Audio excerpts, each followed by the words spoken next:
بسم الله الرحمن الرحيم. اللهم صل وسلم وبارك على سيدنا محمد وعلى اله وصحبه وسلم. النهارده هنعمل مع بعض الرقاق الفلاحي. انا هعمله بمكونات موجوده عندنا في كل بيت. المكونات ديت عباره عن شويه دقيق وشويه لبن رايب على قشطه. انا معايا كيلو الا ربع من الدقيق، عليهم نص معلقه ملح ونص معلقه سكر ونص كوبايه زيت. انتي بمجرد ما هتشوفي الفيديو هتقومي وتعملي انتي للاولاد للرقاق ده.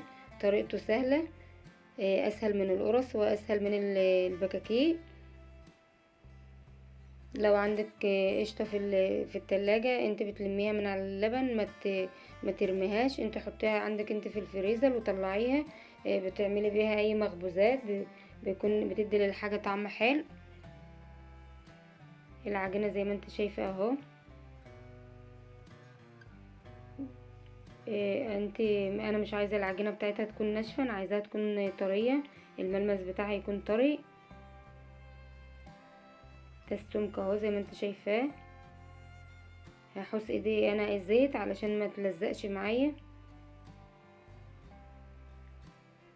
هسيبها ترتاح 5 دقايق وبعد كده هقطعها.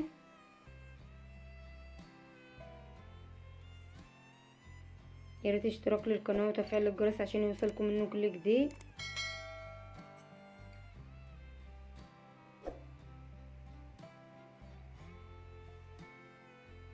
قطعيه انت حتت صغيره علشان تتحكمي فيه لما تيجي تفرديه وتبططيه،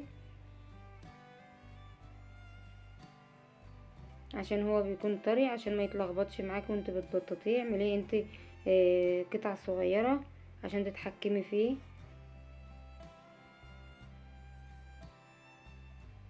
الكيلو الا ربع دقيق اعمل كميه كبيره، اعملي الواحد على قد سندوتش علشان الاولاد ممكن ياخدوا معاهم فيهم للمدرسه. هبطط انا واحده معاكم وبعد كده هفرده كله وبعدين هروح انا اخبزه.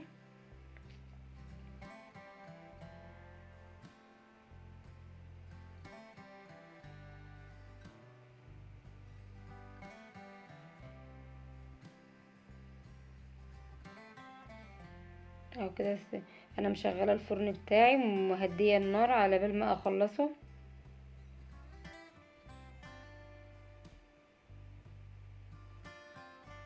ده كده السمك اهو. بيكون عايز النار تكون هاديه من القاع، وبعد كده انت الجوانب بتاعه الفرن بتعلي النار علشان يطلع زي ما انت شايفه اهو. الكيلو الا ربع عمل لك كميه كبيره، شوف طار ازاي